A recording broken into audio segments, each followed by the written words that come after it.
Forgot to do a little intro there, you know what I'm saying?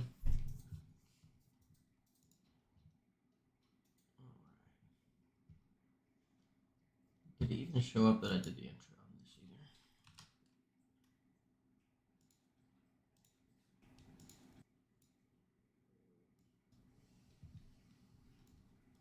either? Was a little bit late, but that's okay. Was a little bit late, but that's okay.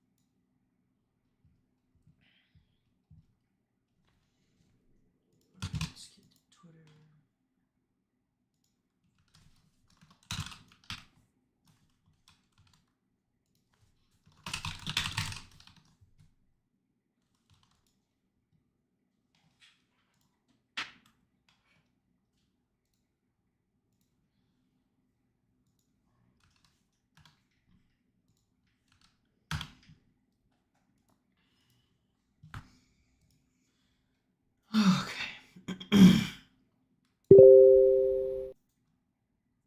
What's good? What's good?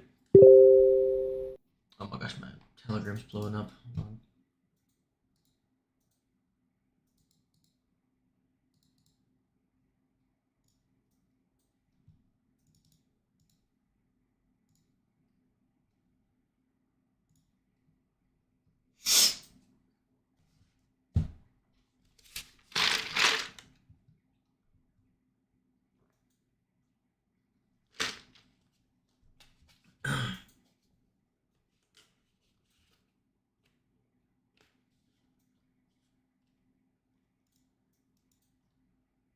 What's good? What's good? What's up, Don? You guys know the drill. We'll give it a few minutes here. We'll get started on BTC. I don't even know if it's worth looking at other high caps today. I mean, the whole market looks absolutely garbage except for a handful of coins. So we'll probably just do BTC, and then we'll get right into the low caps. What's up, Hooch? All right, give me a second. I'm going to catch up on a couple of Telegram messages real quick.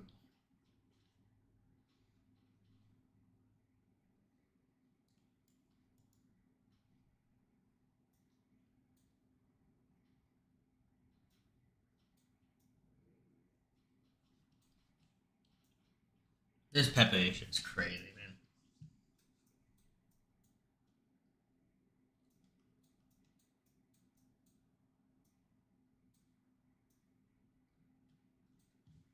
Did they update the printer UI yesterday? Not really. By the way, if you guys haven't gone to the Print the Pepe website and listened to the music on the main page, you guys are missing out. That shit smacks. If you're into that kind of stuff.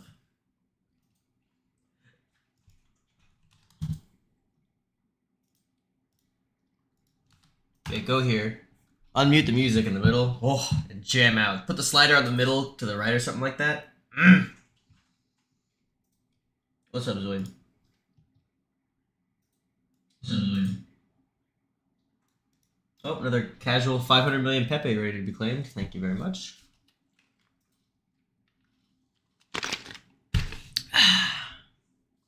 We like the coins.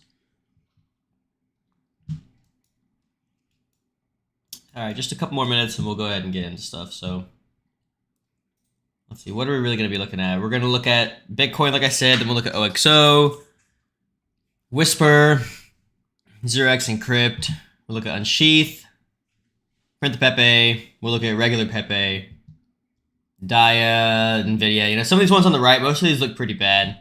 Like Dia, Nvidia, Learn. I don't even know if I ever went over this one. Viper, Nerf. Revest looks okay. I mean, it's not great, but. And then Hoot kind of just pump and dumped. But these are the major ones I'm liking. OXO, WISPer, Xerox Encrypt, Unsheath, and then the Pepe coins. The rest, like I talked to the Dia dev yesterday. Honestly, the guy sucked, dude. He's such a baby. Like, I asked him, my buddy Ryan asked him a question, and he didn't like the question, so he kicked him from Telegram. And then I asked him a question privately in the DMs, out of respect, and he was a total baby about it, and got all defensive and stuff. It was honestly embarrassing, but I like the tool, so I'm still holding the token, but the devs are a total embarrassment, honestly. So, main focus right now is definitely OXO, WISPer, Xerox Encrypt, Unsheath, and Pepe Printer. Let's see, we got 25 people in here. I guess we'll go ahead and start. Yeah, we're going to talk Pepe Printer. We got to get a good old market overview, right? We want to know and make sure we're still risk on. So, I'm about to sneeze. Oh, excuse me. So, let's do that. We'll make it a quick top down today, but you know, it's always important to look at Bitcoin, guys. We don't want to forget the basics. All right, so looking at the monthly for BTC, things still look pretty good. You know, they could look better, but they still look pretty good. We're trending above the 8 EMA on the monthly. Our monthly cycle's coming up, and our momentum is coming up. That being said, momentum is still on the negative side, right? And we can see in the past that the majority of the bull run will be when momentum is trending above 0 on the CCI on the monthly. And right now we're still at like negative 42. So I would imagine we've still got, I don't know, a few months, even if we stay in an uptrend, a few months until we're really, could even be possibly classified as a bull market. But that's to be expected. I mean, I don't know anyone that should be expecting a bull market before the Bitcoin halving has taken place. Like, I think it's fair to expect a bottom about a year before the halving. And we are definitely a year. I think we're almost exactly a year before the halving today. And the next best chance to ape coins is about 6 months before the halving. And that'll be in, you know, October, November. So those are going to be the two best times to buy. But the bull market, assuming we get another one, will be almost certainly after the halving, which is April 2024. What's up, Tommy? What's up, Josh? So, you know, there's plenty of time. This has been a year of accumulation for me. You know, a lot of stuff I'll be trading around, especially you get stuff that goes up 10x, 20x, 50x, 100x. It's okay to trade it around. But assuming the projects are legitimate, a lot of this stuff is going to go super hard next year. You know, you might go up 10x this year, retrace 80%, and then next year go up another 10x or a 50x or something like that. But if they're good projects, when retail comes back, when market caps and volume really start to pick up again, I'm expecting everything quality that's going hard this year. Because think about it, if it can go hard in a bear market / accumulation stage, what's going to happen when we're in a full-blown bull mania again, right? The stuff that's strong now is probably going to be even stronger next year. So, you know, if you got a 10x on something and you're thinking about dumping the whole bag, maybe just dump 80% of it, you know, and keep some for the long term. If it keeps ripping, you keep making money. If it nukes, yay, you sold the top, you know, all that good stuff. But I see so many people with, like, OXO specifically that, you know, they're selling the whole bag at once. And most of these guys are selling it for like a 2x or a 50% gain or 3x. It's not really people that like bought in down here. But for the most part, the people selling right now are selling the whole bag. And it's just mind-blowing to me because, I mean, look at the weekly chart, right? Like, it hasn't even had time to prove whether it can make higher lows. It's just gone straight up. Like, it's like every week that it's gone up, anyone who has done this just sold out of nowhere has gotten bought out hard. So I don't know why you would do that, especially when we're nowhere near bull mania. But, you know, to each their own. Regardless, back to BTC. Monthly looks fine. You know, rejection from 30K on the first tap makes sense. Not that surprising. I would expect if we retest the monthly 8 EMA around 25K, which is also the key lower high for the bear market, you're going to want to see that hold. You know, and this is a monthly level we're talking about, so we can have some intra-monthly swings below it, you know, maybe down to 22K or, you know, worst case scenario, in my opinion, is like 18K. You know, we could run the stops down here if things get really bad. But, you know, for the most part, I do think we're going to hold somewhere in the mid, maybe low 20Ks on BTC.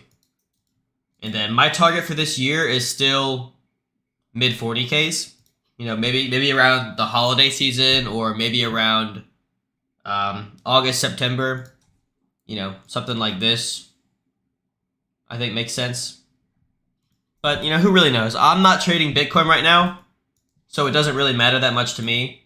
But even for low caps, you really want to see positive market structure for Bitcoin.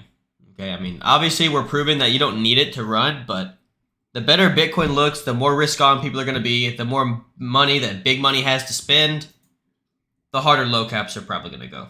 Okay. But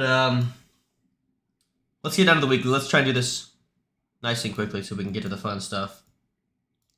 So definitely looking a little bit extended on the weekly. You know, like we've talked on the last few streams, this 30 to 32K region is a big region of potential resistance.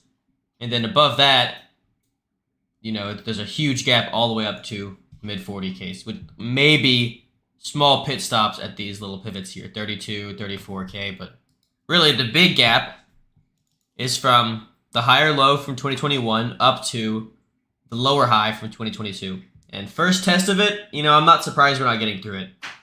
Now we've got a bearish engulfing candle. Plus the weekly cycle is very high. And momentum has topped out and is starting to come down. So it's really looking like an intermediate term top on BTC is here. Now, we're testing the 8 EMA, which is rising. So maybe we get a little bit of a bounce off that, test the resistance again, and then we roll over. Or, I mean, you know, it's possible that we just make a higher low here, and then we keep making higher lows into the new high. But I'm not so confident about that. I think it makes more sense to bounce up, make a lower high, and then retest the old range high, as well as the monthly 8 EMA. So that's definitely what I think will happen. A little bounce, and then a nuke back to mid 20Ks. We'll consolidate through the summer, and then pick things back up once the summer's over. That's definitely my best guess. But again, I'm not trading Bitcoin, so I'm not really that worried about it. But you know, if Bitcoin goes down 10% tomorrow, someone's going to puke their low caps, because it's like I always say, if they're in Bitcoin and high caps and all that stuff pukes, they're losing money there, where are they going to take their money from? From their low caps that are doing well. So it's just kind of like a self-fulfilling prophecy, you know? But as we saw with OXO, and this is a good time, I guess, to shift into there. I mean, there's not much more to say about BTC, really. But, you know, we've had a pretty bad downtrend the last couple weeks from 31K to 27K. And OXO, it got hit with the best of them, right? Went from almost 4 cents down to almost a penny. And that was till April 20th, which was... What?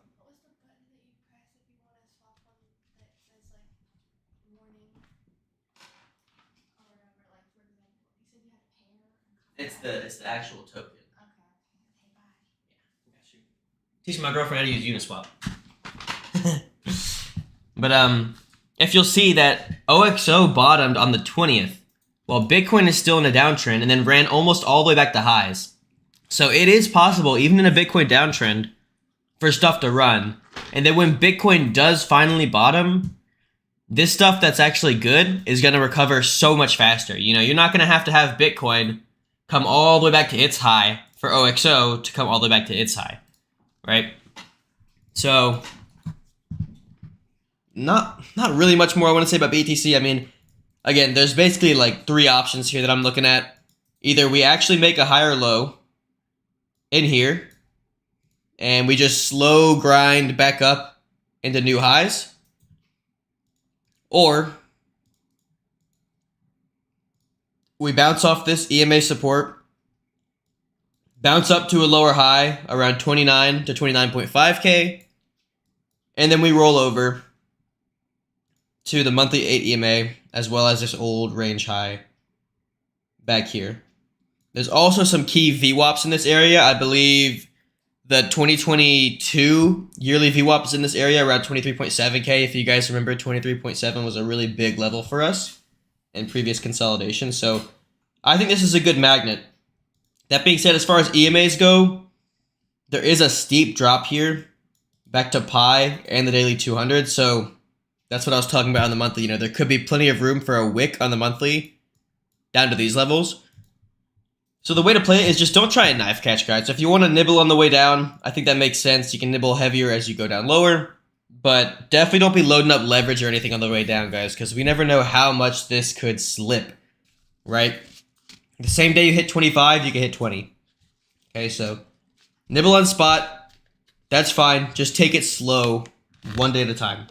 Okay, wait. If we actually get a bounce like this, wait for this 4-hour downtrend to break before you start hitting any kind of serious trade. Because you don't just want to be doing, you know, something like, this is a poor drawing, but let's say it looks more like this, right? Where you make a low and then you reclaim that previous low only to make a lower high and go back. And you reclaim, and people call it an SFP, right? Swing failure pattern. You don't want to just be doing, all right, I long, stop below the low, stopped out. Long to reclaim again, stop below the low, stopped out. Long the next reclaim, stop below the low, stopped out, over and over and over. And you're just pissing away your free capital, right?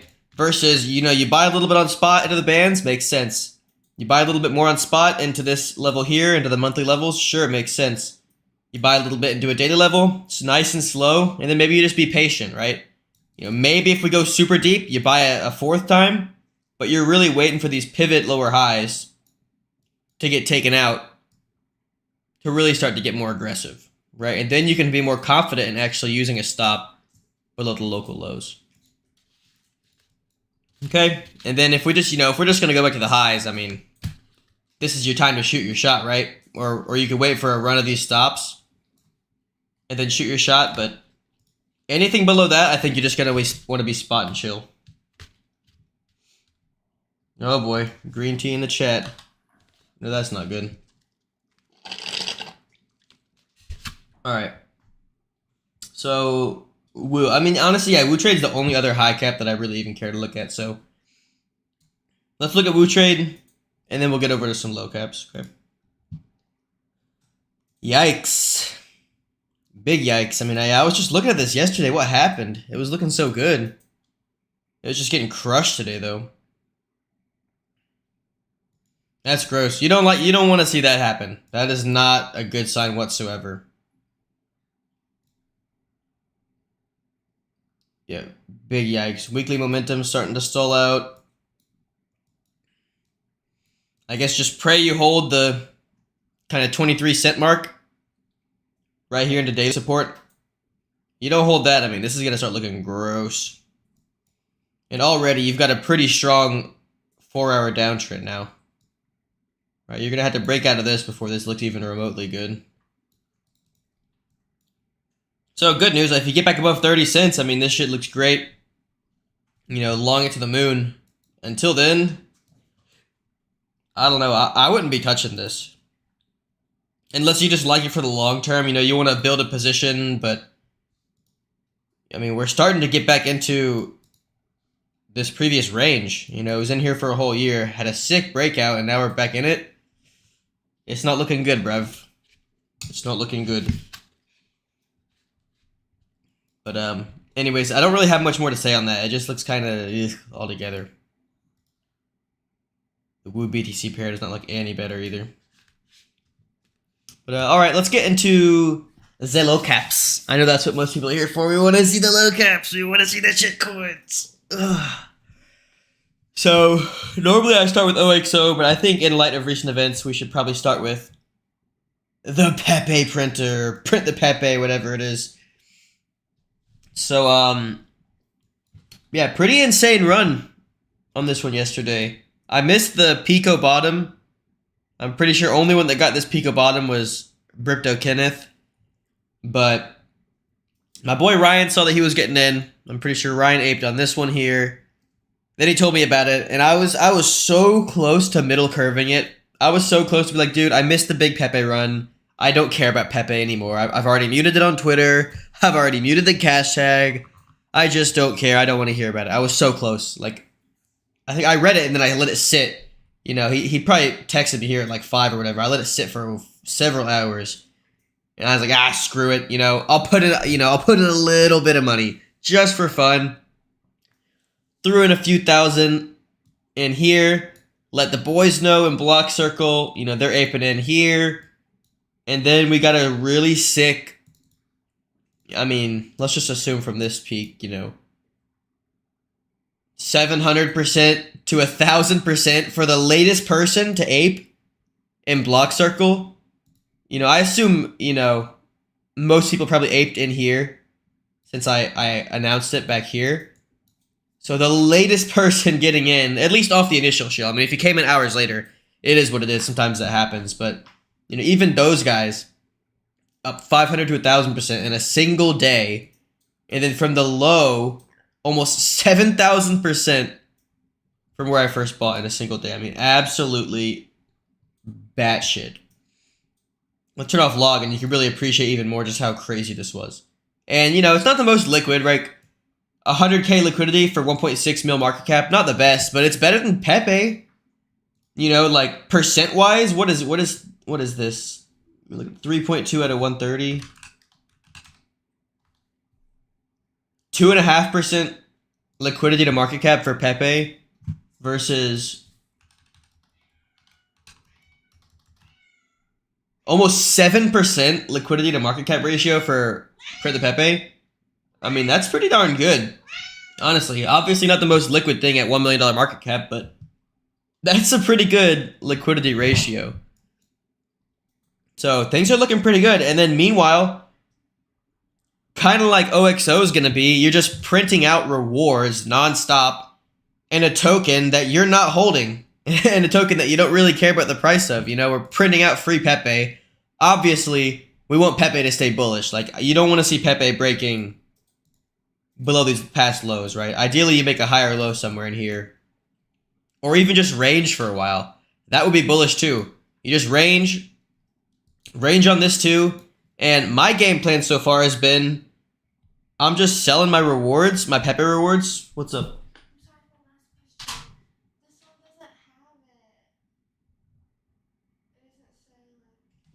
Are you sure? You know, you're just aiming random shitcoins here. I haven't done it. That's what I want to do. It's right there. It's Zazadon.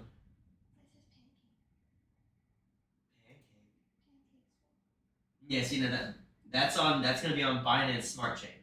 So I can't do it on Uniswap. You can't do it on Uniswap. No, that'll be on PancakeSwap. But PancakeSwap's easy to get to if you want to be on Binance. You remember what we did with Synapse? You have to go to Synapse. I can't. Yeah, it's a lot. I would stick with Ethereum for now. I'm gonna miss out. You're gonna miss out on the Binance Smart Chain shitcoin Zazadon. Streaming, so you can't help me. Hey, that's the right attitude to have. Always assume you're gonna miss out. That's big brain. She's learning. She's learning. We're teaching her. What's her little crypto? I know it's gonna go 100x. Everything's gonna go 100x when we don't buy, sweetheart. I know.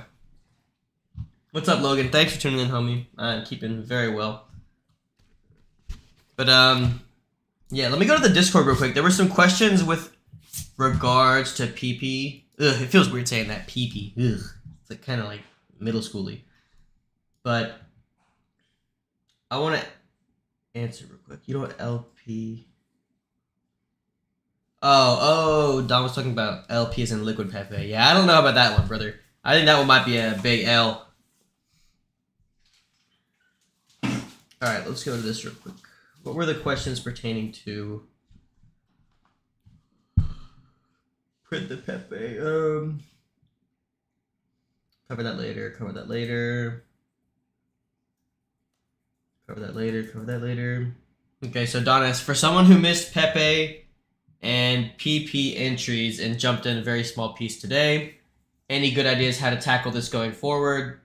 Staking with LP, just holding. Anything changed in recent 24 hours? So, first off, you don't have to stake anything to get Pepe rewards. You don't even have to interact with their contract at all. All you have to do is you hold, print the Pepe, and you earn Pepe for doing it. And if you ever want to claim your Pepe, all you do is you buy, sell, or transfer even the smallest amount of print the Pepe, and it'll automatically claim your Pepe. So you don't have to go to PP's website. You don't have to interact with their contracts. If you transfer $1 worth of your PP to a new address, it'll auto-claim all your Pepe rewards. And so my game plan has just been collect my Pepe rewards, which I'm pretty sure, I think I miscalculated earlier. I'm pretty sure my current Pepe rewards have already covered my initial. So this is just a free bag now. And what? Like a day. Yeah, almost exactly a day to recoup my investment. And now all my Pepe rewards are just gonna go to buy the dip on PP. So, you know, if I can get 1ETH, 2ETH, 3ETH in the middle of this range and then we nuke, that's 3 ETH that I could ape right down here to print some more Pepe. It's pretty sick, honestly. It's a pretty sick idea for a coin. The website is very nice. Yeah, I quite like the website a lot. Especially that jam that they play on the main page. My girlfriend didn't like it that much, but I loved it. I thought it was freaking schmacking. If you guys don't know, I'm going to play it real quick. I hope it's not too loud.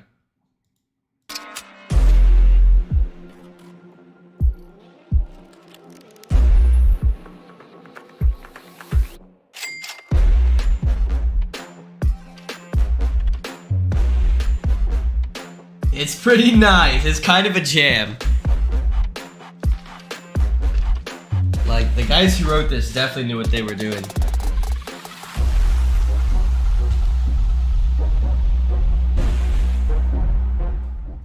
We'll turn it down a little bit.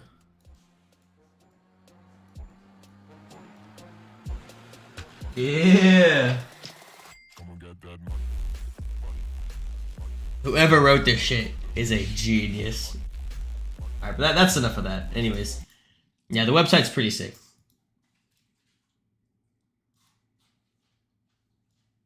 Alright, let's turn it back up. There we go.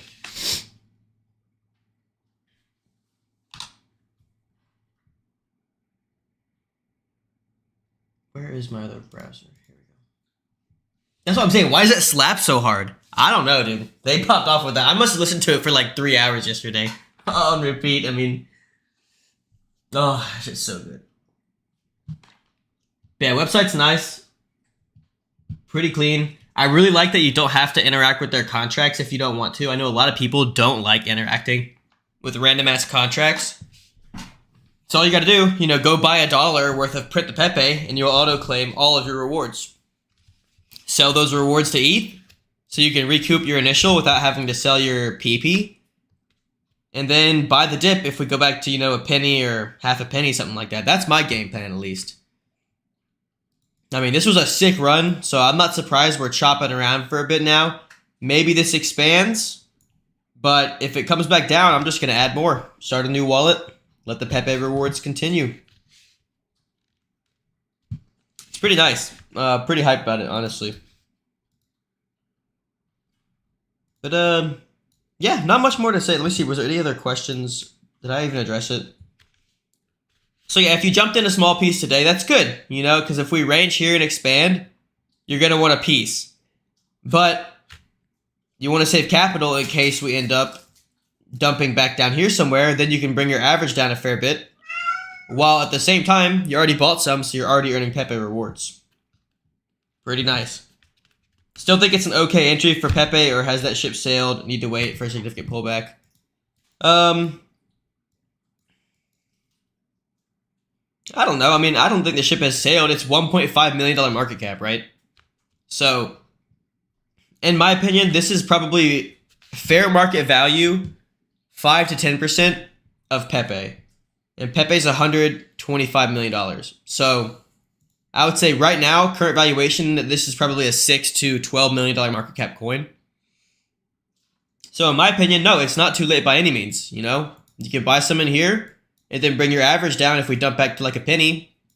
Get a nice average in here. And then we move up towards $6 million market cap from here is going to be 100 or like 300% or something. So you move up to like 10 cents, and you got your average down to 1.4, 1.5, you're going to be sitting pretty nice. So, no, but you know, you just have to take into account, right? I think it was Tommy who asked that, you know, I aped in down here, right? And I've already pretty much gotten my initial out from rewards. So, you know, I'm sitting pretty cozy, right? But, you know, that being said, I think it makes sense to build a position like this. And I have not taken off any of my PP yet. So, well, I gotta sneeze. Oh, excuse me. So yeah, no, I don't think the ship has sailed. I just think, you know, it went up from the low 50,000%. So it's not that out there for it to consolidate down 70-80% after that. But for me, it's also important to have some meme exposure. You know, I missed the entirety of the Shiba Inu run. You know, there were 1,000 Inu clones that also went up 50 to 100x last cycle. And every step of the way, from the first Doge pump,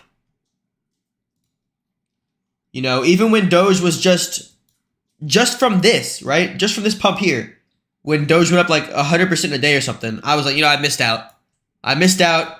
It's over. You know, I had sold somewhere back here like 20 million Doge. I missed out.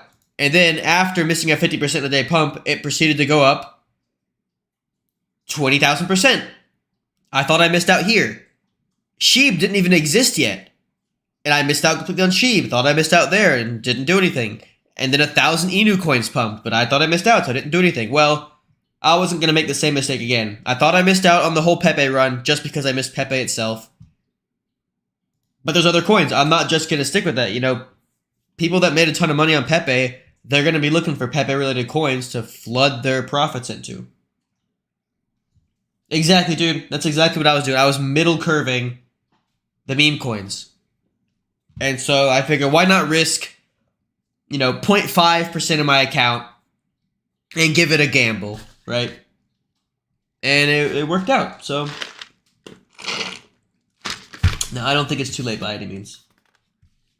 But if you hate buying a top more than you hate missing out, then I would not buy the range, right? You know, I would wait till we get a little breakdown, or, you know, you just miss out and it's not that big a deal. Okay, I think that was the last question pertaining to this. What's up, Manuel? Hey, nice, dude. We love to hear that. Started from the bottom, now we're here, baby.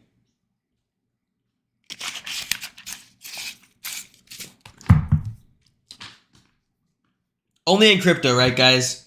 Where you're not in a bull market, you just came out of a bear market, and you can turn $30 into $1,000 in the same day. Or what did my girlfriend do? Like 800 into like 12 grand in one day. I mean, it's bonkers, dude. It's actually crazy. Wait, are you serious? Is that UT? Someone just asked in the chat, thoughts on Zerdum. Currently in pre-sale on Fjord. That's what you were just looking at a second ago. That's so funny. Where'd you even find out? On Uniswap, on whatever the fuck that thing is. A deck screener? Yeah. Right on. Alright, I won't bother you. That's too funny. We're gonna look at OXO for sure next. I don't know what Zerdum is. And pre-sale on Fjord. I don't know what Fjord is either, to be frank. The crypto wet dream facts, dude.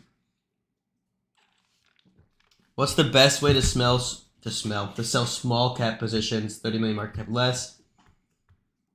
Try out MetaMask, unable to get quotes. Oh, dude, yeah, never go through MetaMask. Always do it on Uniswap.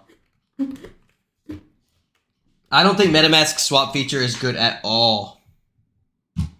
And even on Uniswap, sometimes you're gonna struggle. Like last night, I was trying to sell my girlfriend's Pepe, or at least a piece of it, up here at. Hold on, it's not showing up. Yeah, over here at 4 cents.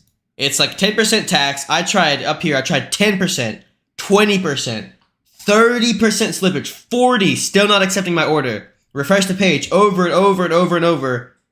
And then it nukes. And then it decides to accept my 10% slippage. Only after it nukes from 4 cents to 2. And my boy Ryan's telling me that he got out up here. I'm like, how? How did you get out? When did you even take my slippage? Sometimes it's just a shit show, dude. Oh yeah, Green Tea makes a good point. Using an aggregator is definitely the way to go a lot of the times. I really like DeFi Llama's aggregator. You know, 1 inch is fine too. The fees can get a little bit crazy, but you know, I think those are definitely good options. But anyways, yeah, let's look at OXO. Looking really solid, honestly. Weekly candle.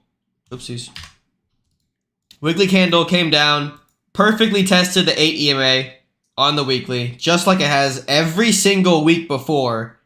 We dumped to the 8 EMA on the weekly. And we ripped back up. And here we are, once again, testing the 8 EMA. As well as this old high from over here. So super nice level there for us to hold. And then come into the daily, a perfect hold into the 30 EMA as well. Like I said, great horizontal level over here. Another higher low in front of this big wick. I mean, things are just looking really, really great. Now, today's daily candle is not that great, but, you know, that's to be expected. I'm honestly thinking that we would do something like this. Back down, and here we are, back down. So I would not be surprised, guys, if we test back below like 2 cents or something. You know, you can see I've got one fractal here that has us holding basically where we are now, going sideways, and then pushing up to 10 cents. But the other fractal that I was looking at, and again, these fractals are BS, they don't mean anything, it's just kind of a fun way to theory craft. But the other one was something like this. And I'm not on logs, so it's not going to adjust, but really it's like that, right? Where we came up, huge bounce, people puke the lows again, only for us to recover and go to 10 cents the following weeks. So I think either of those make sense. I think there's a decent chance we could just hold pretty much right where we are now in front of 2 cents, and then go sideways for a bit, maybe until the DEX launches, or maybe just until people really start to keep pushing it up. And then we expand at some point in May. Or maybe we come back lower first, and then we range for a bit, and then we still expand up in May. I think both of those make sense. It's only $20 million market cap, and I know sometimes a lot of people want to just focus on, but bro, why do you think it can go higher? It's already up from the low 60,000%. Surely it can't go higher. Well, surely it can, right? I mean, would you say the same thing about Bitcoin, right? Can Bitcoin not go higher just because it launched at a penny and it's up 625 bajillion% or whatever? Does that mean it'll never go higher? Of course not. Because we know there's a $10 trillion gold market or what waiting to come this way, or there's XYZ reasons why it can go higher. It's the same way for these other coins. Just because it's up a lot doesn't mean it can't go further. You know, when I got into Wu Trade and Spell, both of which went up like 50 to 100x, I got in those at the bottom at $10 million market cap. We're only at 2x above that. And this is fully diluted as well. There's no VCs waiting to dump on your heads. Long-term target? No, my long-term target is much higher than that. I would say, you know, if this is actually super successful, it's all reliant on this DEX getting a ton of volume. I mean, not even a ton. Like, even $10 million volume is like super good for holders. You know, $10 million daily volume. But let's say, you know, right now, what is Uniswap getting? Like 250 million or something crazy like that. 350. Let's look in the last few months. You know, some days hitting over $1 billion volume. Oh, March. This can't be true. $10 billion in a day. Regardless. Ooh, here we go. Normalized trade volume. Can I not do more than a year? Well, regardless, if this is extremely successful, I don't see why this can't do $100 million trade volume. Especially, like, right now, Uniswap's doing 350. Next year, we're talking long-term here. Next year, we go into a crazy bull market. This should at least 5x or maybe 10x. And even there's been days in this bear market where Uniswap has done $1 billion. So why can't Uniswap do 3, 4, 5 billion a day? especially with how centralized exchange have gotten so disgusting. You know, most people would rather trade on DEXs. Why can't Uniswap do 1, 2, 3, 5 billion a day? And if OXO is super successful and Uniswap's doing 5 billion, why can't we take a tiny percent of that and do 100 million or 200 million? So long-term target, I mean, that's, you know, 50 cents, $1 is not even that out there. But, you know, that's not like this year, in my opinion, that's not very realistic. Unless we come out the gate and in the first few months the DEX is live, like it works really well, people start to love trading privately, then sure, that's possible. But I think it's much more reasonable to expect like a $5 to $10 million daily volume and, you know, maybe a 10 to 20 cent price range. Like, I think that's pretty reasonable. Hold on, I gotta scroll up a little bit. Oh, there he is. There's my mans.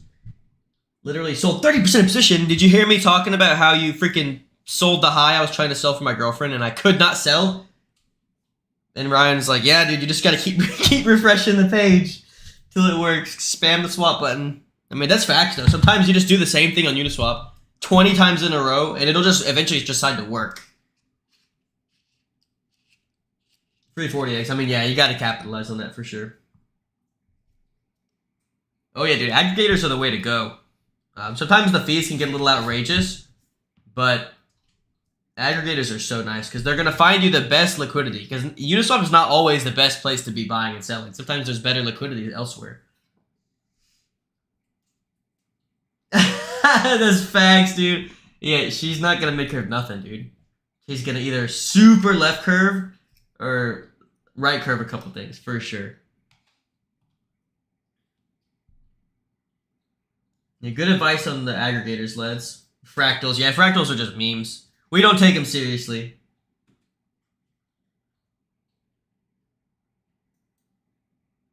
Any point for selling? Are you talking about OXO? I mean, any point is good for selling. It's very important going into this, guys, that you have a plan for selling based off what you want to do in your life. You know, my plan for selling is based off you know, the debts that I want to pay. It's based off that right now. Like, I'm not focused on a specific level, you know. $100 million market cap would be great, right? You know, 10 cents, that would be great. I'm going to sell when I want to sell, and you'll know because you'll pull up the chart and there's going to be a minus 30% red daily candle. So, you know, when you guys want to sell, just sell, right? I mean, if you want to sell, if you want to take some profits at 3 cents, you made great money, take some profits. Who cares where it's going to go? But, I mean, you know, midterm targets, 5, 10 cents, you know, even round numbers, 15, 20, stuff like that.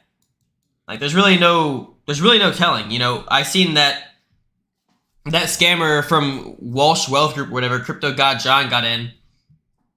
And he got in from like 2.5 cents. That guy's talking about making a 10x. Well, that's 25 cents. So clearly these other big guys have some high targets. So the goal is just sell before them, you know? And, you know, I'm personally trying to keep like anywhere from $500K to $1 million running on this to accumulate ETH to sell next year. So if my bag goes up to, you know, $5 million, that's $4 million of profits that I'm going to get rid of. So if you're worried about it, you better sell before me. That's all I'm saying. But when the time comes, guys, I'm not going to let y'all know I'm selling. I'll let you know when I'm done selling. But I've told you since the get-go, you know, my bag is huge. I can't just announce I'm about to sell and then have everyone front run me. Right? Like, you know, I've told you back here, my plan is to sell it. To take off my initial at a penny. And that's what I did. I took off my initial at a penny. And then 5, 10, 15, 20 cents. You know, I'm going to start taking off some profits there. So I'm telling you guys now, if it's going up and you're nervous about it, you better start selling. But it might be psyops too. I might just be telling you that so you guys sell before I do so that I don't have anyone else to sell and then it goes up much higher. Yes, yes.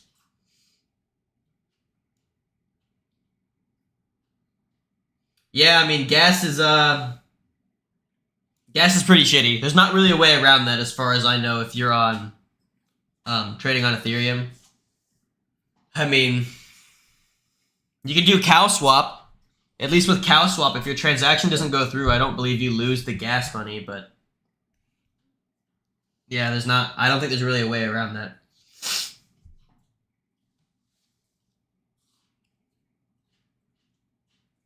My question about selling was different. Clarified. Oh, okay.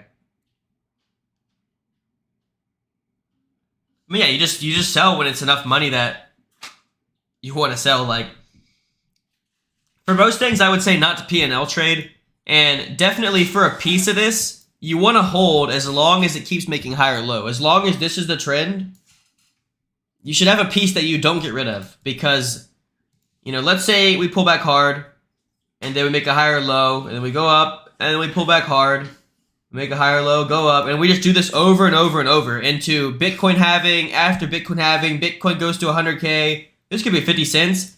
This could be $1, $2, you don't know.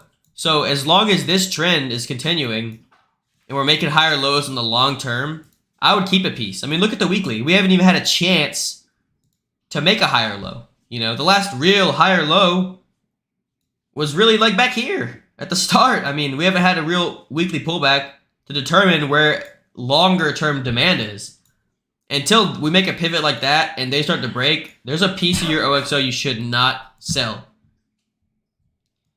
Because, I mean, I've just seen it time and time again, especially in like 2016, 2017, before the final blow off top. So many things go crazy. And, you know, if you're in really early, that's when the big multiples start to come out. Just long high gas by holding ETH. Yeah, that's true. It's a good point. Just hold some ETH at all times, really. Or just sell your PP. Sell your Pepe rewards. That'll build up some ETH.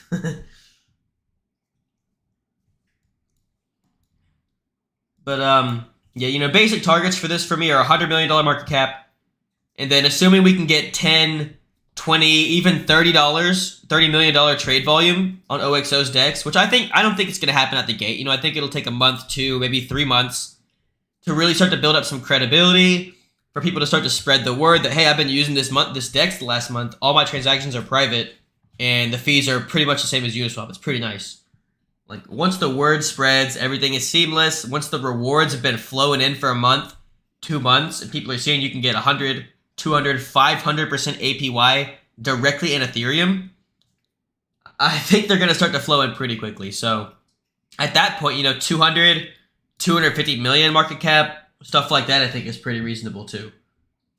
So, you know, we'll see. But once it goes high enough, you know, I want to ape into a new bag. I'm just going to take some off OXO. You know, it's free money at this point. And I'm not worried about, like, dumping on anyone anymore. You know, when I first talk about it back here, I don't want to dump on a 2x because I know some of my buddies just now getting in. They might have not gotten in when I did. Maybe they had to buy the 2x. That's cool. So what do? Instead of dumping on them, I buy more. I quadruple my size in the same range that my mates are probably going to be sizing up. And then once that runs 5, 10x, at this point, you know, I still care about my buddies, but like, y'all will dump on me, I'm going to dump on you. And you know, you'll know when I do because it's going to look like this. Right? So just giving you guys the heads up before it happens. You know, we hit 10, 20, 30 cents. What the heck else do you think I'm going to do? But, yeah, someone asked earlier, too, do I have any alpha about the DEX? And no, they're not giving any strict dates, and I prefer it that way, because if they had said it's coming out March 5th, March 6th rolls around and it's not out, people are just going to sell their bags. You know, it just creates a sell the news event. Versus, hey, it's going to be out April 1st, or April 10th, or April 20th, and then they realize, oh, wait, we can't release this yet. There's a bug we got to fix, or it's not as seamless as we want, or the UI is not as good as we want it to be. They either delay it and disappoint people, or they launch it and people are disappointed because it's not how they wanted it to be. This way, they say, hey, it's out when it's out. No room for disappointment. If you're disappointed and you want it to be out on this specific day, then you can just sell. But, you know, for me, I'm a pretty reasonable person. I want it to be out when it's ready, when it's not going to be buggy, when it's not going to be exploitable, when the UI is going to be clean and crisp and make sense to use, when it's going to be user-friendly. That's what I care about, right? Not just pushing it out just for the hell of it. So, no, I don't really have any alpha on it yet. You know, they got the solid proof audit, so all the contracts for the DEX are good to go. I think they're just really focusing on making the UI seamless and making it so that, you know, everyone understands how it works. But I imagine, you know, I thought maybe they would release it by the end of the month, but if not, then, you know, May is the month for it to happen. And then at that point, you know, just letting the ETH roll in. And hopefully they'll have some kind of marketing push ready, you know. I'm sure they're brainstorming on that, but yeah. It'll take time. Like I said, there's really no rush for me because we've still got a year until Bitcoin halving. If we do something like this, the DEX launches, and then I just get to accumulate ETH for a year, I don't care what OXO price is. You know, I'm just accumulating ETH to sell next year for 5 to 10K each. And that's the game plan, baby. But any more questions on OXO? Let me check the chat and see if there are any questions on OXO there.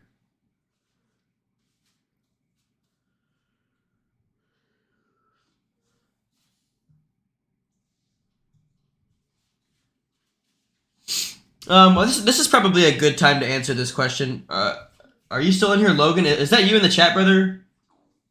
Logan 0?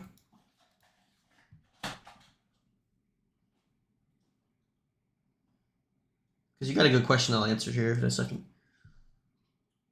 Thoughts on NFT, blue chip, borrowing, lending protocols for next cycle? Shoot, I don't even know any of those, dude. I don't know any NFT borrowing lending protocols. I've not really paid much attention to that. So I guess I don't really have much thoughts on it. I think it's a pretty good concept. You know, people love to borrow so they can leverage up and whatnot. So it's probably a pretty good Ponzi. I'm not sure which ones are doing that yet, but all right. So yeah, you asked. You know, I've covered take profit strategies before.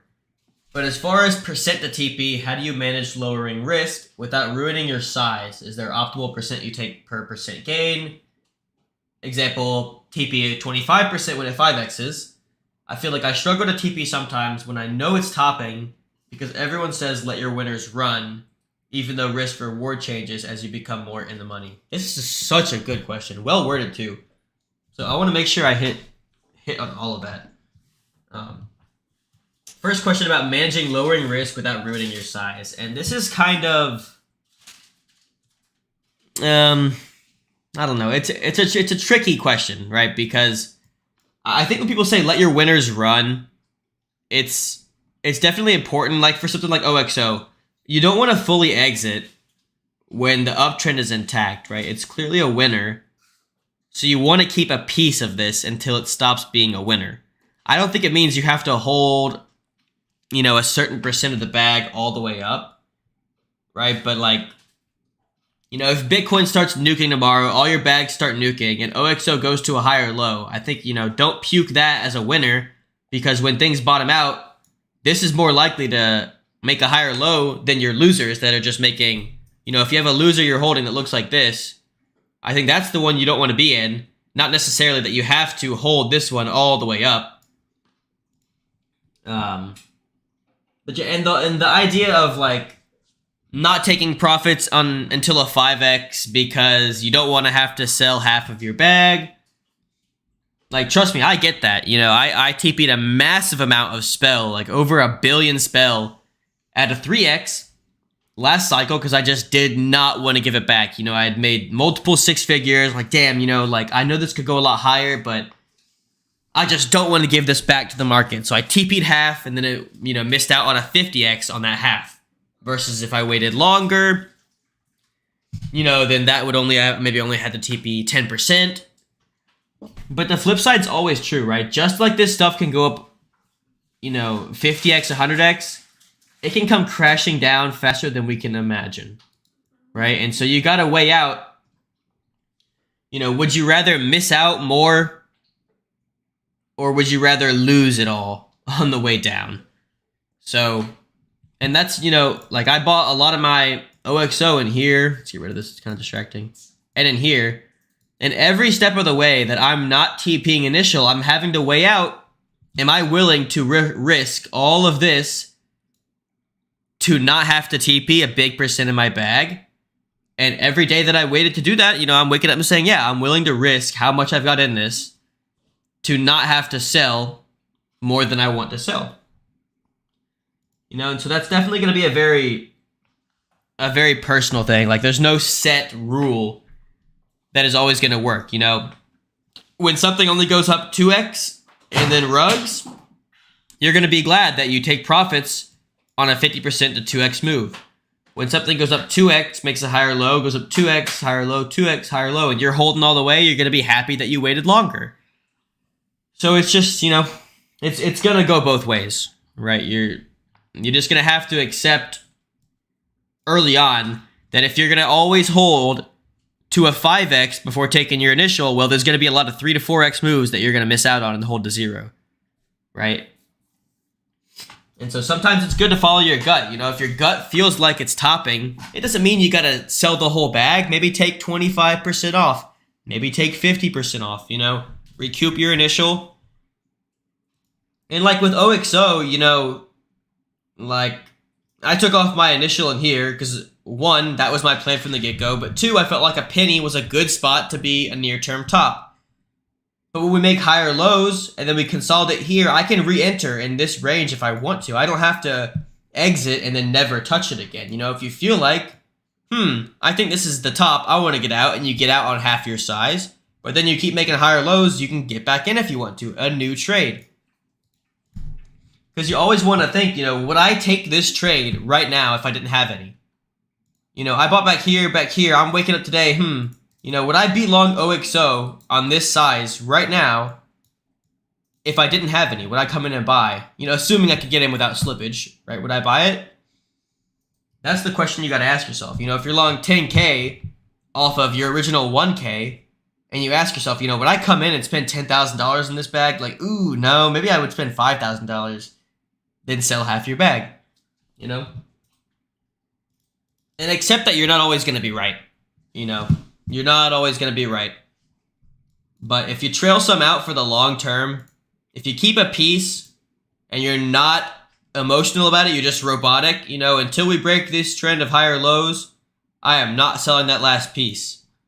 Be a robot about that piece, then you can be a little bit emotional about the rest of it. Anyways, I hope that answers your question. I know it's not, you know, some people want a set rule that's always going to work, but there just isn't one.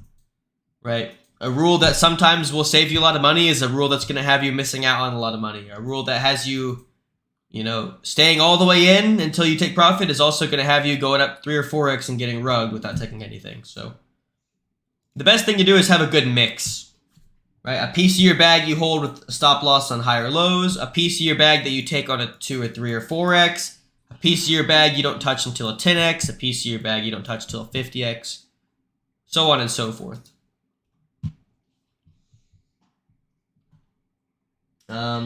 Defrag down ARB for Treasure NFT solid. Oh yeah, JPEG. Yeah, I was in JPEG. I think they did like a pre-sale or something. Smalls will be blue chip. Yeah, I hope so. We like anything smalls up in here. But I can't comment much on that. I just don't really have any experience with it, nor am I familiar with those projects. But the idea of borrowing and lending NFTs, I think that's a good idea. I do think, especially given that the last cycle we saw was the first real cycle where NFTs performed well. You know, it's kind of like DeFi, right? You don't expect DeFi to have one cycle and be done, and I expect NFTs to be the same. I don't think there's going to be one cycle for NFTs, and then they're not going to go absolutely crazy again this cycle. I think this cycle they will definitely go crazier than last cycle. And I think this cycle we'll see some very interesting protocols utilizing NFTs that we did not see the last cycle. Just like, you know, 2017 crypto run, we saw a bunch of shitcoins going wild, but we didn't see borrowing and lending protocols. We didn't see all these cool DeFi protocols that we got this last cycle. Now this cycle, we will expand even further on what the possibilities of DeFi really are, and we'll see some crazy applications and protocols that we didn't see last cycle. It's the same for NFTs. So, yeah, I think that that's a really good idea to be invested in. Specific projects, I don't know. Yeah, definitely, Logan. Just, as long as you can come to terms with the most important thing that, I held OXO up 30x and I got to secure my initial without, selling half my bag. But one, I didn't sell the top. We've already went way past there. Two, at any point, I could have gotten completely rugged and felt like an idiot for not taking profits on a 10x, a 15x, a 20x. So, at what point do you just decide it's worth more to me to take some off now and secure my initial than it is to miss out? What's up, baby? Okay. I'll be right back. Just give me 1 second. I need to step away for a moment.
Hey, do you guys know, is Zerdum a Binance Smart Chain coin? I know it's on PancakeSwap, but is that only... I can't even find it on CoinGecko. Is that, Binance Smart Chain? Can you use PancakeSwap on Ethereum? Like, does anybody know that? Because I'm not that familiar with it. Yeah. And then confirm it on your ledger. Off to earn more meme coin capital. All right, Logan. Thanks for tuning in, brother.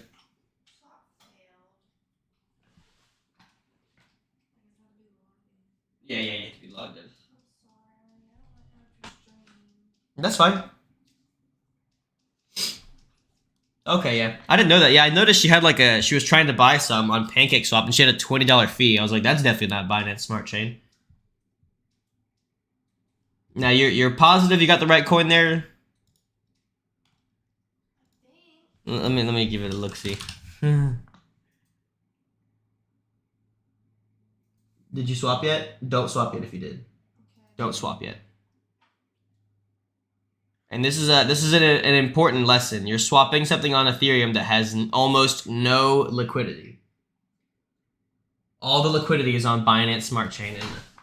And I'll show you the way you can see that. This is very important for swaps. So X out of whatever that is. Click on search and type your coin in again. Just search XNRF, whatever it is. So this symbol means it's on Ethereum. But on Ethereum, there's almost no liquidity, right? Like, there's no volume. This is not the one. You always want the one that has the highest volume and the highest liquidity. On this one? Yeah. Right, but this is on Binance Smart Chain, right? Which is not Ethereum. You know that Arbitrum is like a different network? Yeah. So what you do is you want to buy it on there. So the way you do that is you go to, do you have PancakeSwap pulled up?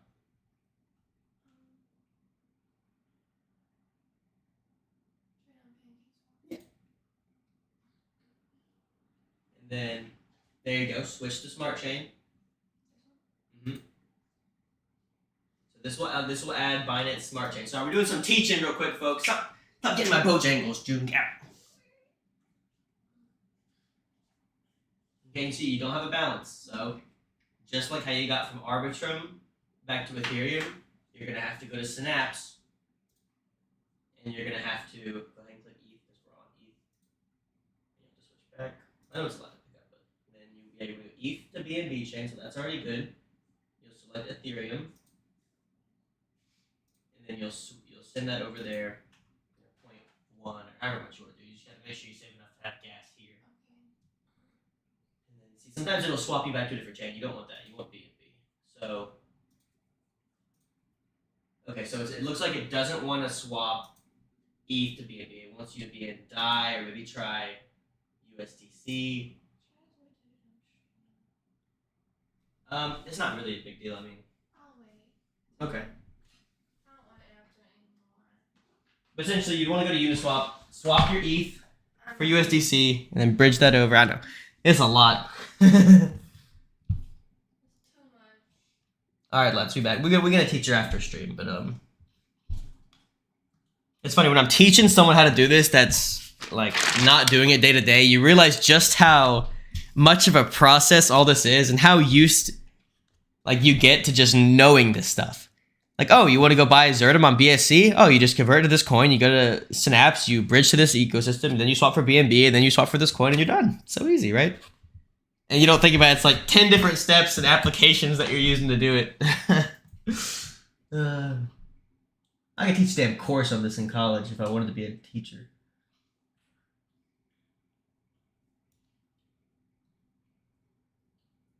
It's a pre-sale on one, is interesting.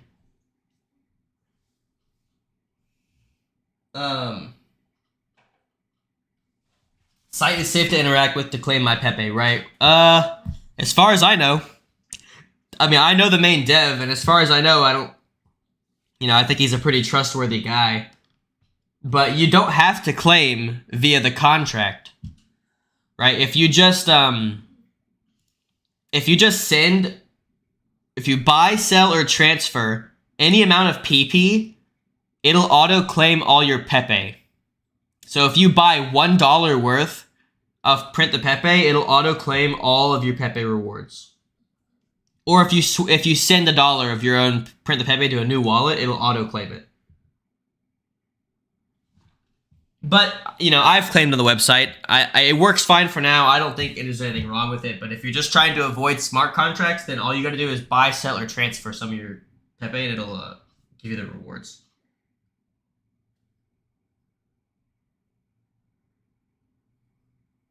But yeah, exactly. If you just want to transfer some PP to a burner wallet and then transfer it back, it'll auto-claim it.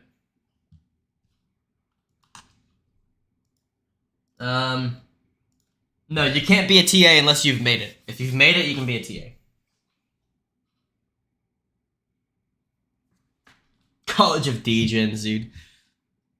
Whoa, we're getting a little nuki up in here. Nuki pukey. When price goes down, what do? I go check how many Pepe rewards I have.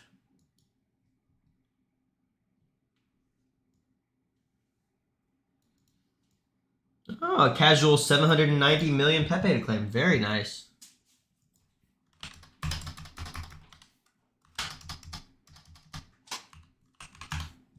Another 250 bucks. Love to see it. 250 bucks that I will pour into PP once we dip more. Ah, it's a hard knock life for us. If I'd made it, I'd say been involved since 2018. Made enough capital that you don't have to work. Only then can you do TA for a professional college like the College of Degens. I don't make the rule. I don't make the rules, dude. Take it up with the college.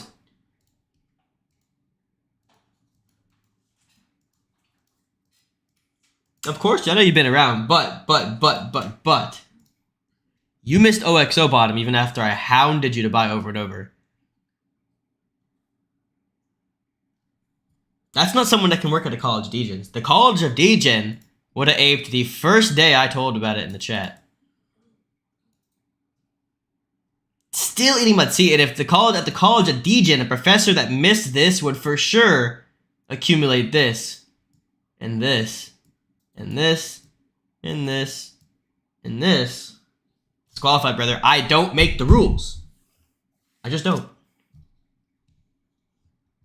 No, it's okay. I'm pretty mid-curve too. All right, anyways, moving on. We've talked OXO. We've talked Print the Pepe. Okay, we need to talk some of the other projects because there's still some good stuff in here. My next favorite being WISPer. All right, these guys are creating a whole suite of DeFi tools for zkSync. And it's really a bet on whether you think zkSync is actually going to become an L2 that's really used, right? And I feel like so many people slept on Arbitrum and Polygon and BSC the very early days when they were harder to use, when they didn't have a lot of hype. Stop trying to get my Bojangles. The fuck back. But there's going to come a time when they announce zkSync token is coming, or when all these different big guys decide they want to start trading on zkSync. There's going to come a time where you wish you were in the ground floor of one of the best projects on zkSync. Well, that's Whisper, guys. $2 million market cap. I'm pretty sure there's only 1 million circulating right now, $1 million worth. And it looks like this, It had a nice little run up, right? Nice little run up, and then a nice little pullback phase, and now it's just going to be consolidating probably. This is the best time that you could be getting in this since the actual ground floor, right? And they just announced staking, so I think you can stake 30 days for like 80% APY, which is beautiful because you're going to be getting a little bit more tokens while it's going sideways. And at this point, it'll just be a waiting game for zkSync hype to pick up. So you can either middle curve it and assume, I don't care about zkSync. Yeah, nobody's really using it right now. Or you can big brain left curve it and just get some ZK exposure so you don't got to worry. Whenever a token comes, you're going to be eligible because you've bridged to ZK, you've used one of the main dexes there, and you've bought however much volume of a coin. And then let's say, boom, you had to have held a coin for 30 days on zkSync to be eligible for the token. Great. You bought Whisper in April. The zkSync token comes out in September or some shit, I don't know, something random. You've been holding a coin on zkSync for months. You're eligible for the token. Amazing. All because you left curved it. So I'm not going to go over how to get this. I mean, it's not that difficult, but all the instructions are in Blockcircle for you guys that are in there. Definitely worth picking some up. It's my only exposure. Excuse me, my only exposure to zkSync. So I'm holding this one for the long term. I've not TP'd any of it yet. I actually added some more the other day. Right here, this is me. Bought some more for the lads. Gotta get that staking going,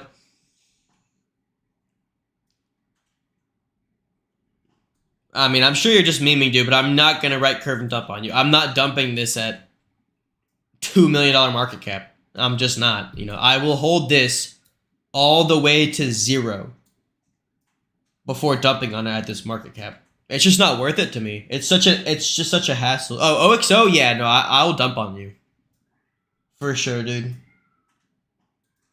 But that is what it is.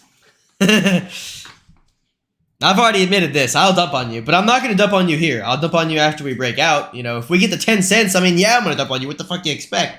But if you buy in at 2 cents and 1.5 cents, then you can also dump on me when we make new highs. And then I have to worry about you dumping on me with your big size. So take it with a grain of salt.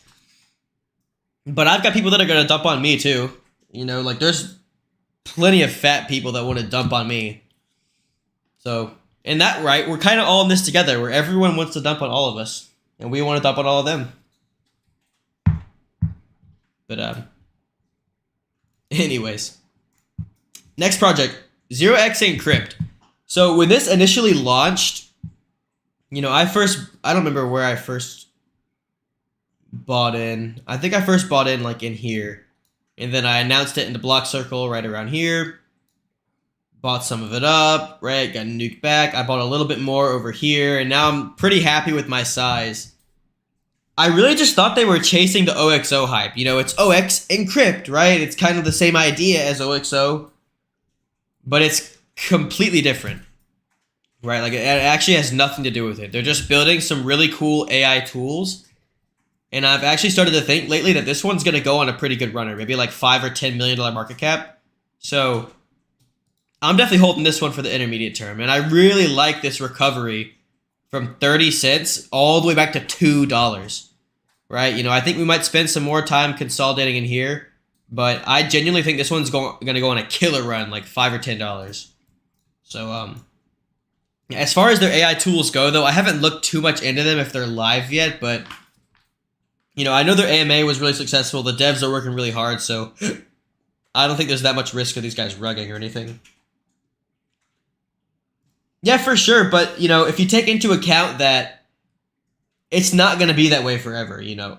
Like, they've got plans to bolster liquidity. They're doing buybacks and putting that into liquidity.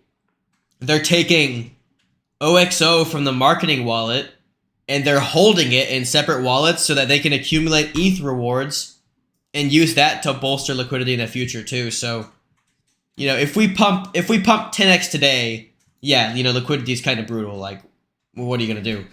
But that being said, you know, if you want to sell a big piece, it gets bought back up like every single time. So, you know, and I don't think anyone cares if you come in and paint a big 10% candle, like who cares? But there's definitely enough liquidity to exit. Especially if you're not talking like 6 figures entry exits, like there's for sure enough liquidity. You know, come in, sell 25K, it nukes it 8%, who cares? Right? Like, get the bag. So, you know, if you want to sit out, cool. But if we come back down to these lows, bro, you got to buy something, right? Like, a penny is officially cheap. Now that we've run, you know, here, we went through a penny, and meh, we went through a penny, meh, went through a penny, meh. But now we've been through a penny, dude. A penny is officially cheap again. So if you want to sit out while we're up near the highs, I get it. But if we come back down to these lows, dude, you got to get at least a small bag, you know, get a couple $1,000s or something. But, anyways, think about this. Crypto scammer god John aped in almost 200K at 2.5 cents. That guy is going to shill the shit out of it to his group of 6,000 paid members. He is not going to let it just go down. He will keep aping. He will convince his 6,000 followers that they have to ape too and support the price. They're going to pump that shit up. For sure. Like, I have no doubt about that. And then even if the exchange gets like a measly $4 million daily volume, you're talking like 100% APY in ETH. I mean, it's genuinely like a no-brainer. I mean, it's so hard to see this failing. Right? They can't, contracts were announced. They can't change sale tax, so we can't sell. They can't really rug us. I mean, yeah, if you want to check your rewards in Pepe, you go here. Get you a link. And then you can claim from that page if you want, or if you just transfer, you know, like $5 of PP to a new wallet, that'll claim. Or if you buy or sell $5 or $1 of PP on the market, it'll claim. So you don't have to interact with their contract if you don't want to. But, anyways, yeah, back to the shitcoins. OX Encrypt. Oh, look at this. I shill it up and someone dumps it. Just pathetic. Just pathetic. Unsheath. This is another one I really, really like, and I especially like how liquid it is, but... Excuse me. But man, it's just been absolutely no strength lately, and it feels like the liquid staking derivative narrative has kind of fallen off a cliff. Like, I'm still holding like 30% of my bag, and I'll probably hold it back to my entry where I'll average down and I'll re-enter some of the profits I took on the way up. But I'm just not feeling the hype from the narrative. Like there was so much buy interest on the way up, and now look, it's just sell interest. Like, it kind of stinks, but I think partly that's due as well to Ethereum kind of falling off a cliff the last week. Like, I think once Ethereum comes back, and whether it makes a higher low here, or it goes back to like 1,500 and makes a higher low, I think that is when the LSD narrative is going to pick back up again. For now, I think it's just, you know, it's not the most hype thing. What's hype right now, guys? Meme coins. Meme coins and AI coins. So that's what I'm going to focus on for the near term. Another bag, extremely disappointing lately, is Dia. I mean, you know, I'm basically back to my entry on this one. Even below some of my entries, I aped higher, and It's 700k market cap, only 66k liquidity, so there's nothing for me to do. There's just nothing for me to do. I'm not selling into this. I'm not selling it this cheap. I just simply hold and pray that someday the tools are good enough that it makes a ton of money. And I mean, it's not really that big of a deal. I think my initial on this was like 2% risk. So even if it rugs all the way to 0, I'm not going to lose that much. It's just kind of sad, you know, the project's so good.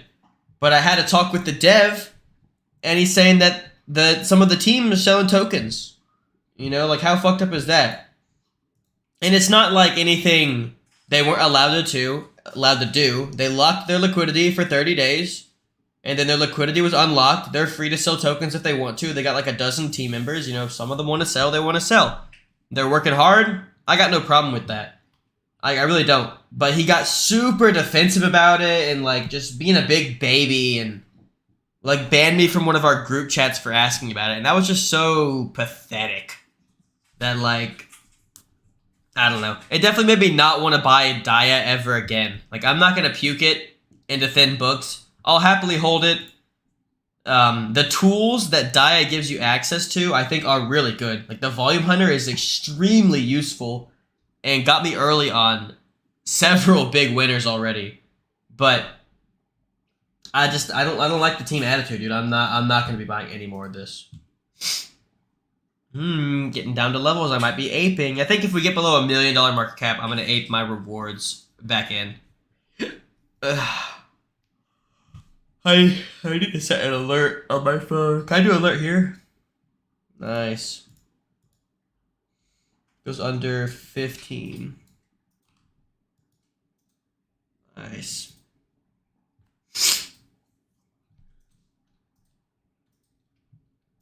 Alright, and then outside of this, I mean, these other ones, I don't even really care to talk about. Nvidia looks dead. Learn, I don't even know if I talked about this in the chat. Thank goodness, because it looks dead. Viper token looks dead. Nerf. I don't think Nerf's dead. I think Nerf is a good project. They just don't have a good use case for their token so far. Like, they have a really good project, but I see no use case for their token. So that's kind of sad. I'm in the Dia... What is it? I'm in the Dia, like, top-tier Volume Hunter tool, which is good, but the dev kicked me from the group chat yesterday because I was asking him questions about why his team was selling tokens. Like, he wanted to be a little baby about it, posting a laughing emoji after I'm asking a normal-ass questions, then deleting it and posting a heart emoji like some fake-ass motherfucker. And then I do the same thing. You know, I mock him, post a laughing emoji, post a little heart, delete it, post a heart emoji, and he gets all pissy and just deletes me from the group chat. When all I'm asking is, why is my buddy getting banned from the chat just for pointing out that tokens that were sent from the deployer to another wallet are being sold at every single lower high? You know, why is the team selling support? Like, I'm not allowed to ask that? The guy wants to get all pissy, like... So, the group chat was cool. But the guy who runs it's a little puss, so not my favorite project. You definitely will not catch me shilling this one again, or having anything to do with the guys that are running it. You know, I'm not going to nuke the books. Not going to do that. I'm going to hold to 0 or hero, but it was pretty pathetic attitude from him, for sure. So, very disappointing. Very disappointing indeed. Revest, not much to talk about this one. I mean, this is just sideways forever, right? I'm just holding this one into the bull run, honestly. Bird's Nest, Hoot. I mean, we had a really sick pump from our entry. You know, I didn't capitalize on it. Kind of embarrassing, honestly. Like, I should have known better. Took some profits off, but that's okay. I know some homies got out, so good for them. You know, not much more to say about that. Not much more to say about any of this stuff, really.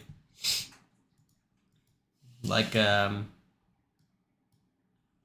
I think we pretty much wrapped up there. Let me see. There's some questions in the Discord, though, I have not answered, though.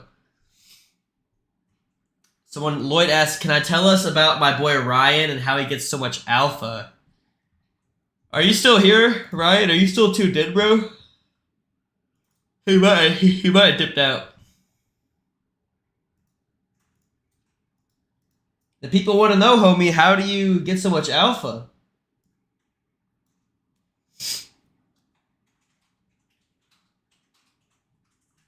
I think he dipped out. Well, essentially, I met Ryan through my other buddy Steve years and years back. You know, we bonded in like the 2018 bear market. We bonded over music and stuff. He's involved in the music industry, and you know, now we're just buddies. And so I see an opportunity I like that I'm gonna ape, I let him know. He sees an opportunity he likes he's gonna ape, he lets me know. And you know, if I keep making bank on all this stuff that he recommends, I'm gonna buy him a boat someday. And that's all there is to know. I mean, the guy's a Chad. He's got good connects. He's got drive. I mean, that's really all it takes, right? And he's a cool motherfucker. Oh, you're the chat? Let me see. After I got kicked, he said, not team, but early helper was selling. The point is, my buddy asks about a very fair, valid question on why are tokens from the deployer being sold into support. Right? Like, just a normal question. No, Instaban. I ask a question, same question, and he gets all defensive about it. Like, bro, all you had to do, he wanted to turn it into some autistic war. All he had to say was, yeah, team tokens were unlocked the other day. You know, and I don't control what the team wants to do. You know, if some of the team members want to sell, they sell. And that's it. That's all it had to be. I got no problem with that. You know, it's all public info that the tokens were unlocked after 30 days. That's fine. But he wanted to get all defensive and baby about it and then kick me from the group chat that I legally have access to through owning the tokens. Like, just very sad, dude. Very, like, 15-year-old attitude for sure. And then he's like, bro, I'm having dinner with my family right now. Like, why are you arguing with me then? Like, I'm sorry mom made tendies, but why are you arguing with me? I don't know. Very, very pathetic. Not happy to have seen that, but you know, it is what it is. I wasn't making use of the Diet group chat anyways, so it didn't really affect me, but definitely means I won't be shilling this. I won't be trying to support his project, and as soon as we make new highs, I will be nuking the fucking book. So, you know, it is what it is. All right. Oh yeah, back to questions here. Yeah, Ryan Mega Chad. He simply built different. Assembled alternatively. Apart from excuse me. Apart from a reference from your friends, is there any must-screen checklist you go through before you ape a microcap? How do you determine it's red or green light? When do you decide to add or exit? Good questions from BB. Some really good questions there. I definitely have a mental checklist that I go through before aping, but I wouldn't say that, you know, I have to have all these things to ape. More that the more things on my checklist that get checked off, the more size I'm willing to risk. Like Pepe Printer, really nice project, really cool idea, not much public info, it's just a meme coin. It's fully diluted, but the liquidity was low. So, you know, it checked off a few things on the list, didn't check off a few other things. So I'm not going to ape 10K, I'm not going to ape 5K, I'll ape, you know, 3K, right? That's kind of the way I go about it. Versus something like, I don't know, like if you go to Chainlink, right? You know, well, that's not really a microcap. I guess we should stick with microcaps. Like, what's a really good one? I'm trying not to just say OXO. Let's say Unsheath, right? Unsheath back here, circulating market cap was, I think, around 5 million or something. So it's low market cap. So that's a plus. Liquidity was very good. Another plus. One of my trustworthy buddies was getting me in. Another plus. I think contractors are announced. You know, there's not super crazy dilution of tokens. It's not fully diluted, so that was a bit of a knock. So, you know, and all those things together kind of weighs out how much I'm willing to risk on that specific project. But there's not like a... What was it, buddy? There's not like a complete checklist that I could write up. I mean, there's just, you know, some of it is kind of gut feeling too, for sure. But big things, you definitely want good market structure. You definitely want it to be fully diluted, if possible. Ideally, reasonably low market cap, a good liquidity to market cap ratio. I like to see a strong community. What is it, buddy? Is there a spider? Here you go, buddy. I got you, buddy. There we go. So yeah, I hope that answers your question. I mean, I can go into more details in the chat if that doesn't give you enough, but there's not like 10 or 20 things I'm looking at, right? And then as far as when I decide to add or exit, again, I mean, a lot of the time it just comes down to the gut. Like my plan for Unsheath was $1 to like $5. I feel like that's a fair market value for what they offer, especially if after the Shanghai upgrade, LSDs get a lot of attention. But so far, they haven't gotten that much attention. Once I made a 2, 3, or like a 4x, I decided I want to take some off the plate. Right? One, because I wanted to buy some other stuff, but I didn't want to sell OXO because I felt like OXO had a lot more upside potential than this did. Two, I wanted to make sure that this one did not come all the way back against me to a loss, and I was comfortable at 3 or 4x. I was able to say when I was going to sell, am I willing to risk more upside to accept or to give myself the opportunity to not take a full loss if it goes against me? And at that point, 50 cents or whatever, I was like, yeah, I'm willing to take profits now. Even if it means missing out on a portion just to ensure that I won't have a full loss if it comes back against me. So, deciding to add or exit, a lot of it's gut. You can use candle setups like, this is a nice bullish engulfing after a pullback, right? We've got a nice BCI here, a BCI here. Just understand on low caps, that's a little bit harder to use candle setups in regular technical analysis because, any small group of people can come in and completely destroy the chart. So it's a lot more high risk to be trying to do TA on this stuff. And a lot of times I just add and exit based on gut feelings or how I'm feeling like the overall vibe is with it. So I think a lot of it really is just experience. But that being said, look at this, right? Like full round trip on Dia, full round trip on Nvidia, full round trip on Learn, Viper, didn't TP any of this stuff, Nerf a little bit, Bird's Nest full round trip. So sometimes you just get it wrong. That's the simple way to say it. Sometimes you're just gonna get it wrong. And it's even more so for me because I'm definitely more inclined mentally to hold through initial pumps, because if I'm letting you guys know, I don't like the feeling of dumping on you guys. Even though, if I shill it here, right, everyone that wants to ape after me should be aping in, ideally pretty soon. So if I want to dump over here, it should be fair game.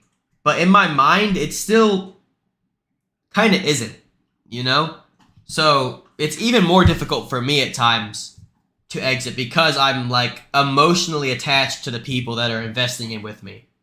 So that is one reason why I definitely end up round tripping a lot of stuff.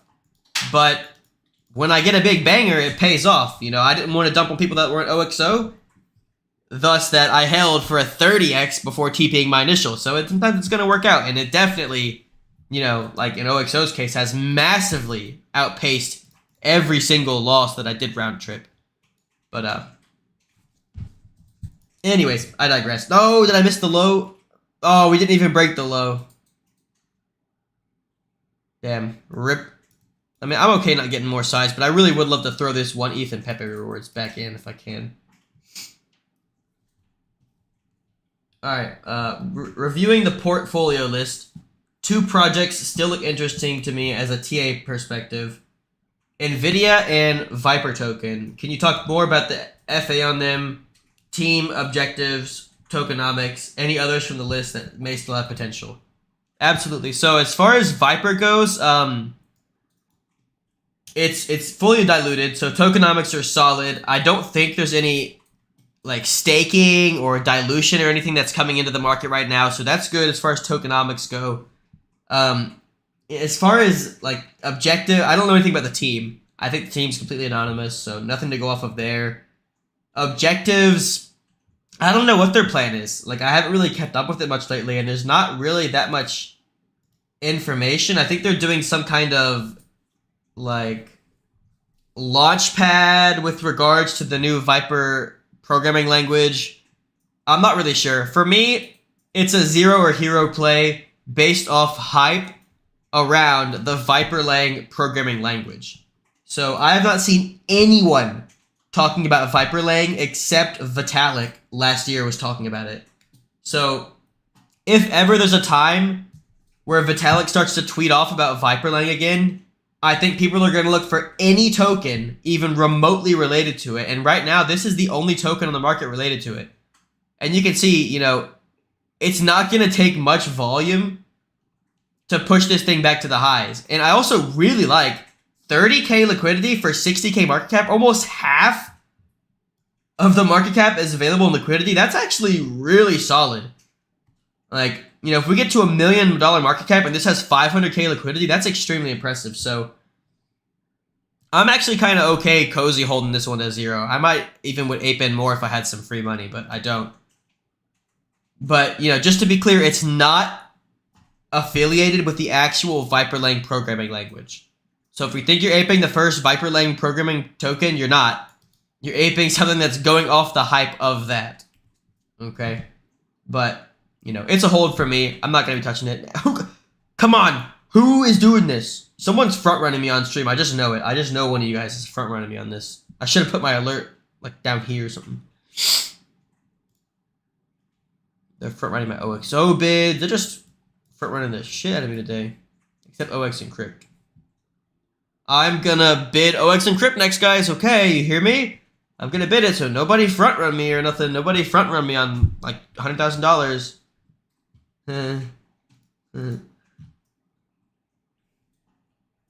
Ooh, yes, Josh, that's a great point. I definitely do use honeypot screeners. I like Token Sniffer, but my favorite lately has been Dex Annie.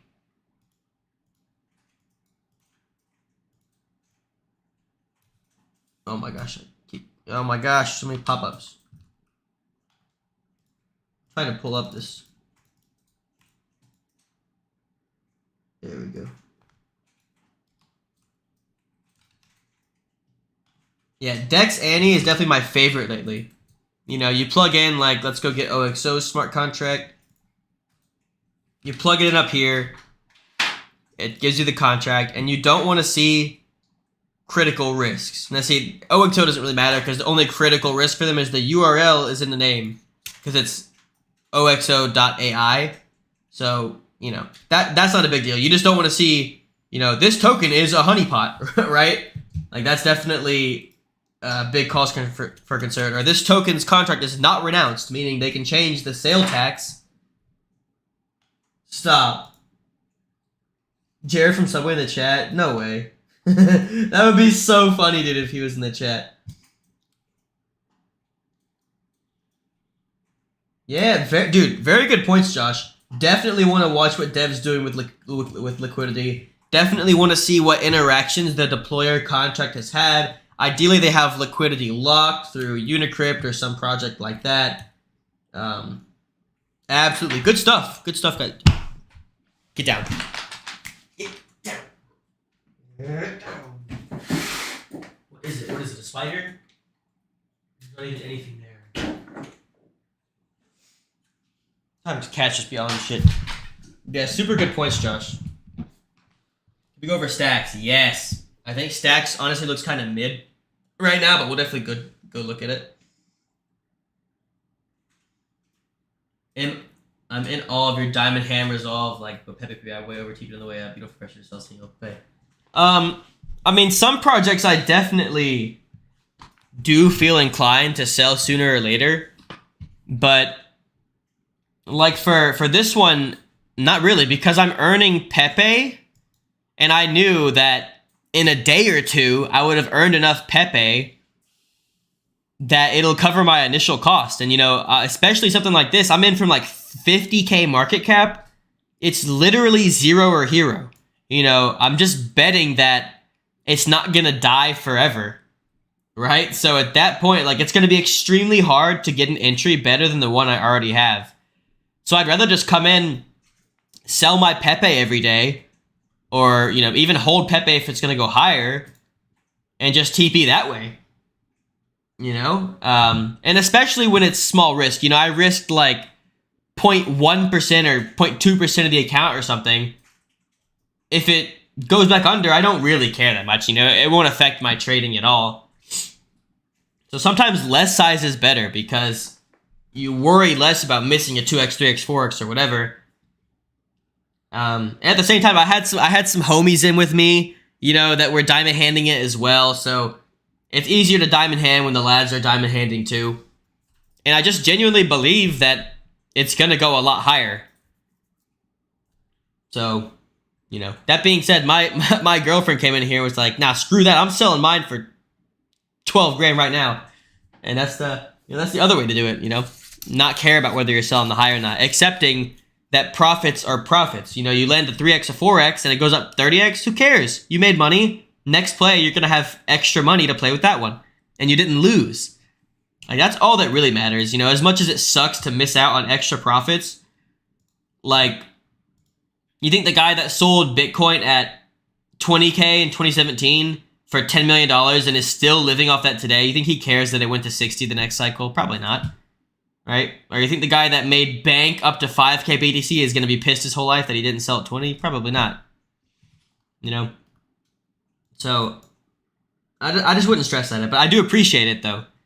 And like I said, here's what being good at diamond handsing gets you. It gets you a full retrace. It gets you a full retrace, full retrace, full retrace, full retrace, full retrace. No profits taken, no profits taken, no profits taken. That's what it gets you half the time. So, while honorable for the ones that do work out, it's definitely not honorable for the ones that don't. Yeah, facts. Check them out yourself, bro. You're the ones preaching over there, Josh. All right, let's check out Stacks, because that's actually one coin that I am still somewhat involved in, but looks really bad, to be honest. So the monthly for this looks pretty solid, right? We're still trading above the 8 EMA, around 65 cents, and the weekly is still holding on to EMA support. The daily, though, is pretty concerning, just sitting in the middle of no man's land. And so from this chart, you know, maybe we make a higher low in front of here. But from this chart, I really would not want to be touching this until we, like, come down to this level. It looks pretty bad. Thankfully, my low caps are still pretty much sitting at the amount that I bought them for, around, like, 30K. So I'm kind of just holding on to them. And if we get down here, then I'll average down a little bit. But right now, I'm not really seeing the hype for it.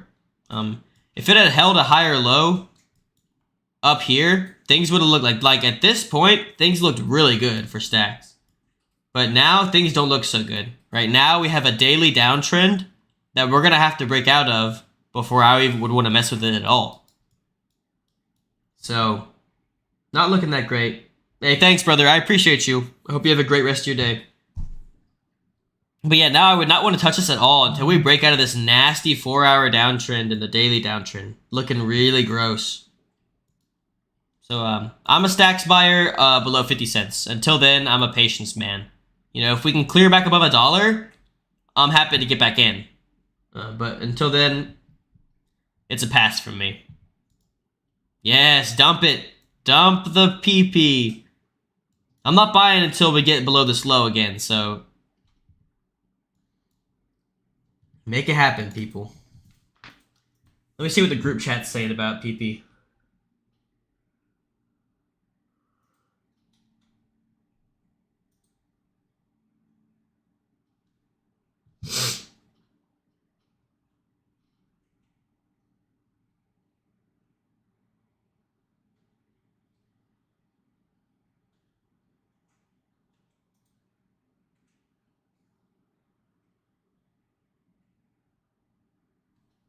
See if there's anything useful in here.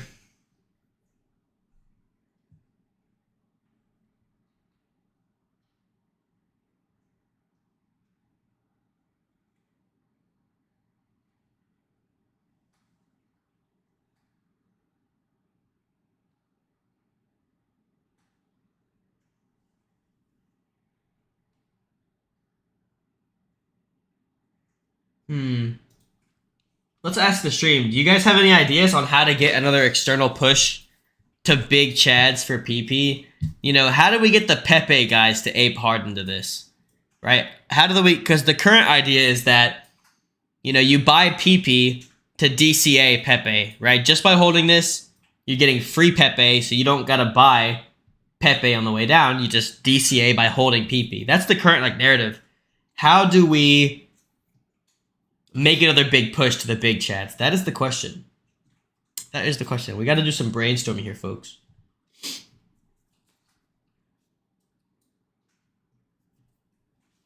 Okay, let me check Discord. I bet there's a couple things I missed.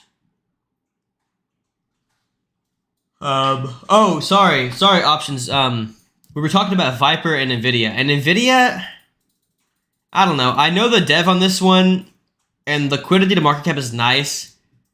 I'm just not seeing anything that they're doing yet. You know, I just don't feel like their product they're working on is in beta or something. Like, I don't know. In my opinion, there's no reason to buy this yet. Like, for me, I'm just holding because I bought early, but if I was not in this, I wouldn't really touch it, to be honest. I don't think it's one that's that interesting. You know. But I got my moon bag, so.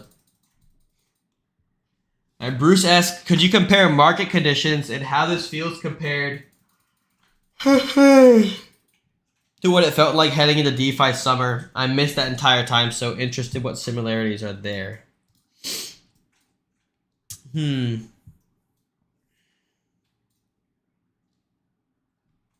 Yeah, that's no. You're thinking of Dia, not Nvidia, Zoid. But yeah, market conditions right now I would say are not really DeFi summer-esque. I mean, DeFi summer felt like we were really on the cusp, like the fresh point in a new bull market. You know, like we had an echo bubble, we had a big wipeout, and then the halving happened. So we were post-halving. And then after that, we made a big market structure changing higher high. And we had DeFi summer. We're not really at that yet. I mean, first off, halving is over here. Second off, we're just coming out of the bear market, you know, similar to 2019. So no, I wouldn't say that the market structure feels that way. It didn't quite feel so PvP back then. Like DeFi summer, you definitely felt like you had a lot of new entrants coming into the space.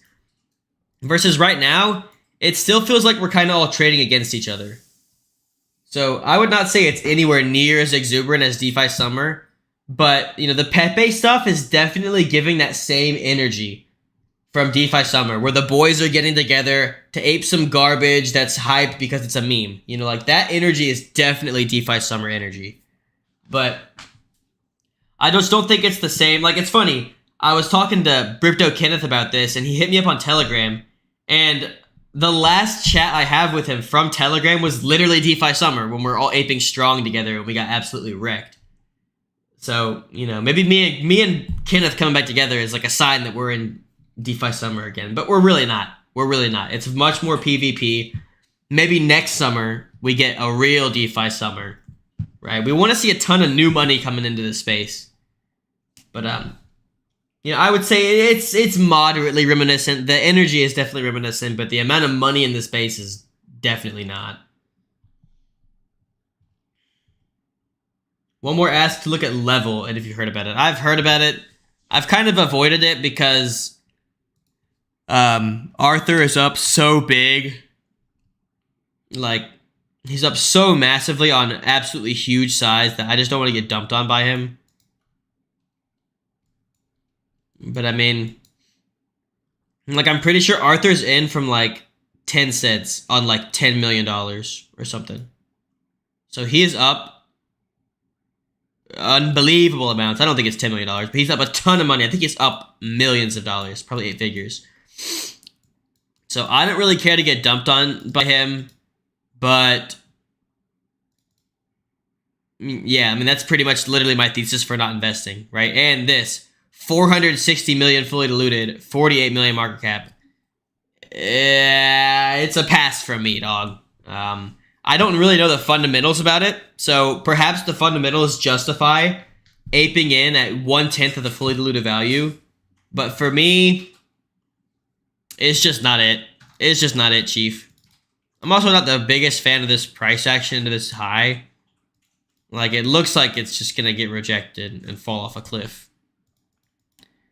But, like I said, I don't know anything about the fundamentals. Sometimes the fundamentals and the upcoming catalysts justify aping into something like this. So, I wish I had more for you, but I'm just not that familiar.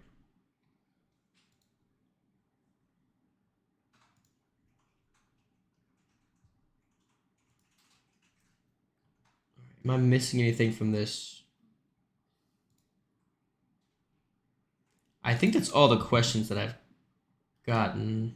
Let me see if there's anyone that DM'd me. Oh yeah.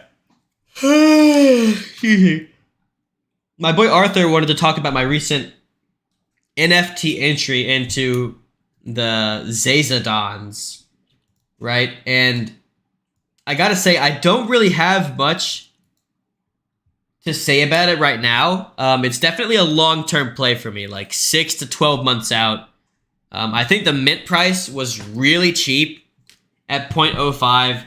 I think they're doing a lot of really cool stuff to gamify the whole like Zazadon ecosystem too. And I love that you could mint XEX for free.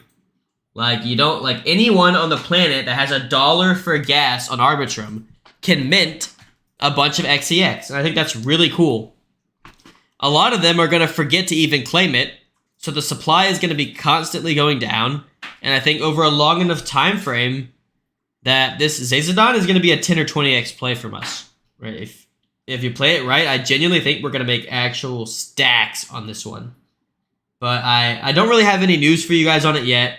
You know, they minted out the other day, so it's completely done. The only way to buy it now is on OpenSea or SudoSwap or something like that. So I think it's a patient one. I think it's one to just kind of forget about. Eventually the staking will go live, and make sure you're always remembering to claim your XEX. But for now, I think best to just kind of put it on the back burner, put it on the back of your mind. All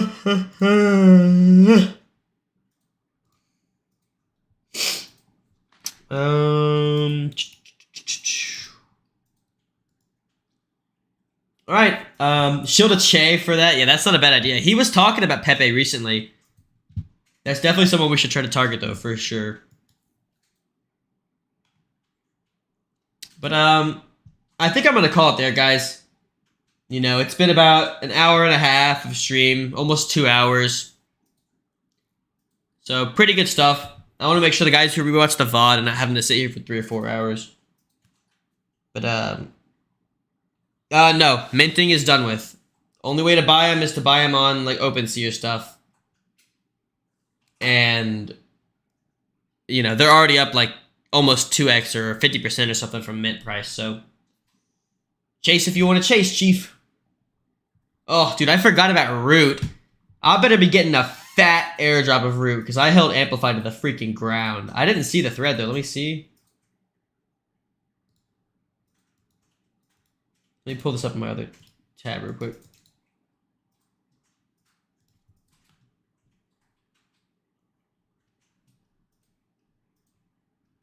You talking about the one that was posted today?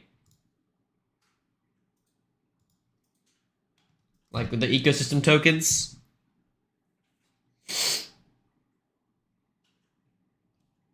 Let's see, they also posted a flywheel thread. That one was pretty long.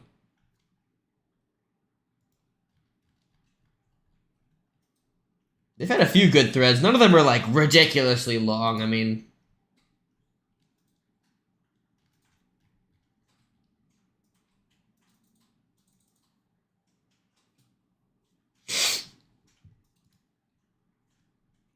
but I don't know. I need to honestly do a full analysis on Root off stream because I haven't looked into it much yet. I already know I'm getting some because I was an Amplify holder, but I haven't really done a deep dive because honestly, I have not been convinced yet that they're actually even going to go live with it. So, you know, maybe their white paper will say more that'll get me convinced, but until it goes live, I'm legit not convinced by anything they're talking about. I mean, like, as far as I can tell, it's going to be a big Ponzi. There's definitely a section where they talk about airdrops to amplify people. Let me see if I can find it.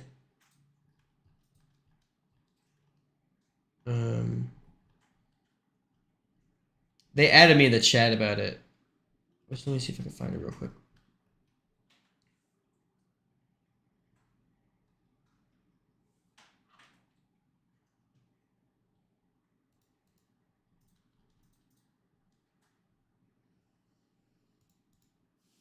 Are you still streaming? Yeah, I'm still streaming. Oh yeah, there's a PDF that talks about it. Let me see if I can pull it up real quick. Yeah, here's where they talk about